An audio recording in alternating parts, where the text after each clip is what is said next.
कामना का त्याग करने से ही शांति और सुख मिलेगा। त्यागात् शांतिरंतरम। कामना आते ही फूंक मार दो तो धुआं नहीं बढ़ पाएगा और दूसरी दशा नहीं आ पाएगी, दूसरी स्थिति काम पैदा नहीं कर पाएगा, वो दर्पण में मैल। तीसरी में तो सवाल ही नहीं उठता कि बच जाओ। परमार्थ का रुचि रखने वाला साधक कामना को पहचानना सीखे और जहां काम अंदर आवे तत्काल उसको नष्ट करना सीखे। नष्ट करने का उपाय है नाम कीर्तन, भगवत गुणगानवाद, सत्संग श्रवण। किसी संत के समीप तत्काल बैठ जाओ, किसी साधक के समीप, और चर्चा करने लगो। काम की नहीं, भगवत चर्चा। यह भी बताने की जरूरत नहीं कि मेरी स्थिति गड़बड़ है, थोड़ा मुझे कुछ नहीं, उसकी चर्चा नहीं। अगर ऐसा बोले तो उसकी सत्ता दृढ़ होगी। शांत, थोड़ा मन विक्षेप में आया, ऐसा लगा कि आपसे वार्ता करें तो थोड़ी देर आप सुनाइए, गोपी गीत सुनाइए, आप चतुरासी जी का थोड़ा कुछ, आप कुछ प्रभु के विषय में कोई सिद्धांत की चर्चा, सत्संग लगा दीजिए, सत्संग सुनने लगिए, एकांत से हट जाइए, बाहर मैदान में आ जाइए। तो किसी भी तरह से आपको उस समय बदलना है, चिंतन बदलना है। नाम चल रहा है तो विवेक ठीक है, वो बचा लेगा आपको। कामना बढ़ने पर फिर कोई विचार की गुंजाइश नहीं रह जाती, अनर्थ परंपरा चल पड़ती है। पाप, संताप, दुख, कामना, फिर ऐसा कि आप 100 बार कसम खाएंगे फिर वहीं फिसल कर खड़े हो जाएंगे।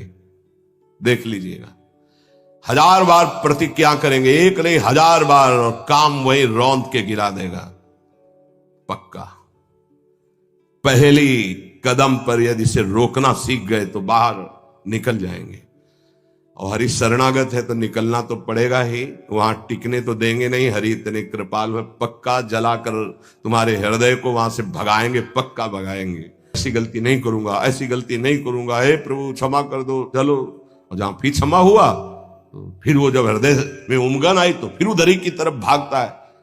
फिर वो ऐसी दीवाल बनवाते हैं, चुनवाते हैं आसपास कि रास्ता बचेगा तो एक ही, हरि शरणम, दूसरा रास्ता नहीं। इसीलिए भगवान का आश्रय लेकर भक्ति करने वाला उपासक बहुत जल्दी विजय प्राप्त कर पाता है इन विकारों पर, अन्यथा मार के गिरा देते। बहुत बड़े विजयी योद्धा हैं, काम, क्रोध, लोभ, मोह, मद, मत्सर। हरि बचावे। वैसे कहा भी है हरि ने कि मामेवे प्रपद्यन्ते माया में ताम तरन्ति, मेरी शरण में आ जाओ तो बच जाओगे। समस्त दोषों का नाश, समूल काम का नाश, समस्त संबंध विच्छेद, एकमात्र भगवान का आश्रय लेकर भजन करने से हो जाते हैं। घबराना नहीं। 1000 बार फिसल जाए तो 1001 बार भी हिम्मत रखें, पड़े ना रहें। आखिरी श्वास तक हम बाजी जीतने की कोशिश करेंगे, क्योंकि ये खिलाड़ी किसी और के नहीं, हरि के ही हैं। इस दिन हमारा अहम धूल धूसरित हो जाएगा तो 1000 के बाद भी हम उन पर विजय प्राप्त कर लेंगे। इसलिए किसी भी स्थिति में कोई भी उपासक निराश तो होवे ना। प्रशंसनीय वो है जो इस समय विकार से लड़ रहा है, हर विकार को रौंद रहा है और अपने हृदय की मलिनता को सामने रख रहा है। कौन है हृदय की मलिनता को रखता है? प्रशंसनीय वो है इस समय जो अपने जीवन को संभाल ले। भगवान की असीम कृपा है उन उपासकों पर जो यौवन अवस्था को पवित्र करके चला रहे हैं। आप प्रभु के लिए इतनी जलन सह रहे ना, वो बहुत कृपाल है, वो देख रहे, एक एक सेकंड का हिसाब होगा। आप लोग ऐसा ना समझे कि आप जो कष्ट सह रहे हैं, आप जो जल रहे हैं, आप जो वेगों को सह रहे हैं, तो इसका कोई परिणाम नहीं। भगवान बिक जाएंगे, ध्यान रखना। वो देख रहे हैं, उनके लिए तुम सह रहे हो, उनके लिए सह रहे हो। समस्त विषयों का आक्रमण साधकों के हृदय में, तो क्या जाने भी सही पुरुष, जो मनाया सो खा लिया, जो मनाया देख लिया, जो मनाया भोग लिया, जो मनाया सूंघ लिया। चलो एक साइड में आके देखो तो तुम्हें पता चलेगा। इसलिए हमारी प्रार्थना मानना, कभी भी किसी भी स्थिति में उदास, निराश और कदम पीछे मत हटाना। आखिरी श्वास तक योद्धा दुश्मन को परास्त करके विजय श्री की आशा रखता है। और हमारी आशा इसलिए पूरी होगी कि हमारे साथ प्रियालाल है। नागरी दासी जन्म जितायो, बलिहारी बलिहारी। ये क्या जाने हो हल्ला मचाने में? ये साधना जानते हैं क्या? ये चढ़ाई चढ़े हैं क्या? कि फिसलने वाला कितना मेहनती होता है, जो चढ़ के जाना चाहता है फिसल रहा है, उसे कौन जानता है? इसीलिए बड़े बड़े महापुरुष इस बात को साधकों को प्रोत्साहन देते रहते। विषयी जी थोड़ी जाते, विषयी जी तो जरा सी बात हुई ना तो तोप बना करके वो अपना रजिस्टर देखो पूरा काला, कभी नहीं वो देखेंगे लौट के। हाँ, एक बिंदु अगर कहीं छिट्टी आ गई है ना तो हो हल्ला मचा देंगे। साधक ऐसा, साधक है। 1000 बार परास्त होने पर भी हमारा वो उदासीपन नहीं आना चाहिए, निराश नहीं होना चाहिए। चूक गए, इस बार भी चूक गए, आगे बढ़ेंगे, रौंदेंगे हम हरिनाम के बल से। हरसि हरिनाम जपत जय। निराशा नहीं आनी चाहिए अंतिम श्वास तक, क्योंकि युद्ध किसी साधारण से नहीं हो रहा।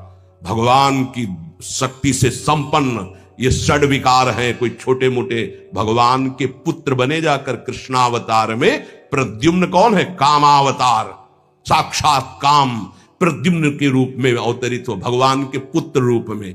ये भगवत शक्तियों से संपन्न है। तो भक्त के ऊपर क्यों आक्रमण करते हैं? उसके अहंकार का नाश करने के लिए, शरणागति पुष्ट करने के लिए। यह अनुभव की बात कह रहा हूं।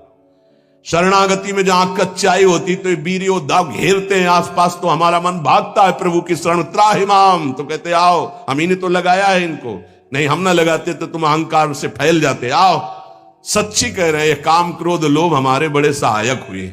जब जब ये तीर कमान संधान किए तो भाग पड़े अपने लोग, हरिश शरणम, क्योंकि दूसरा रास्ता ही नहीं है। इन्होंने भगवान का आश्रय दिलाया, अगर ये जलाते नहीं तो इधर आना ही नहीं होता। और ये भगवत शक्ति से संपन्न बच सकता है तो भगवत शक्ति संपन्न ही बच सकता है, दूसरे की सामर्थ्य नहीं। हजारों बार यदि हारेंगे तो हमारे अंदर कहीं अहंकार है, इसलिए नहीं। अहंकार रहित पर इनका कहीं किसी भी तरह का प्रभाव नहीं होता। तो अहंकार रहित करने के लिए भगवान इशारा कर देते। देखो प्रश्न करके, तो क्या भगवान भ्रष्ट कराते हैं? वो कहते नामे भक्ता प्रणश्यति, किसी भी स्थिति में मेरे भक्त का नाश नहीं होता।